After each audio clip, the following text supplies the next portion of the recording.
Okay, Mercedes CLK.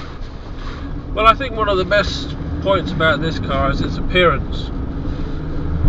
Mercedes at the moment shares something in common with BMW, and that's although they've got great cars out, some of the cars are just downright ugly computers, and the same goes for Mercedes.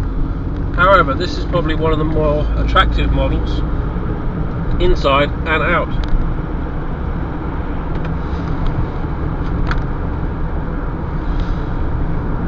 Now, the interior of the car is very solid, very stylish. Bit of plastic on the dashboard, which does diminish the essence of a true Mercedes. Steering feels like a sports car steering. Actually, it would say it's stiff, but I would say it's taut, and that's a nice feel to have in a low slung sporty car. These shock absorbers, they feel nice and tight too. If I give the car a bit of a wiggle, it does roll around a little bit, but it feels more of a controlled swell than anything else. It feels like a boat with a big deep keel in stormy waters, so it feels controlled, and it's the sort of car that I would feel confident to do an emergency swerve in on a motorway or somewhere where you're going to have to steer very sharply. It doesn't feel like the car's going to counter-affect your intentions while you're driving. The more I drive this car, the more it generates a sense of well-being and security. Now, the wing mirrors, for some strange reason, are very, very small, and they take a little bit of getting used to, and I wonder why they are so small actually, because the more I drive, the more I realise that it's important to see where you've been just as much as where you're going, especially with the blind spots that occur on every vehicle. The rear view vision, however, is completely different. There's no obstruction there at all, maybe slightly from the headrest, but nothing of any great degree.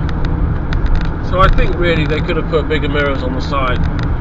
You know, I'd rather screw the aerodynamics to be able to see what's going on. I like the centre console, very stylish. Nothing tacky about it at all. It's all laid out in a fashion which would make it very easy to operate while you're driving the car. Nothing confusing.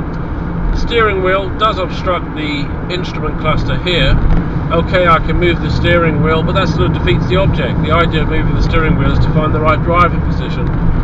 So I think there could be some rearrangement there, but the dials are clear and the dials are precise. Now, this car has got to have one of the best driving positions I've ever experienced. You really do feel low down and in a sporty car.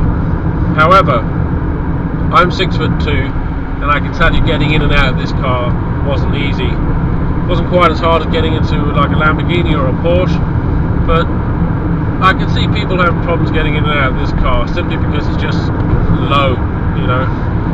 This is the 6-speed manual, and I have to say, every part of this car is complemented by this gearbox.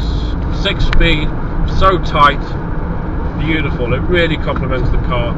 Also, the engine, even though this is not a fast car and really lacks power as far as I'm concerned, I can't hear a lot of noise. In fact, the only noise I'm listening to right now is the wind and the other cars going past. This is a fantastic parcel.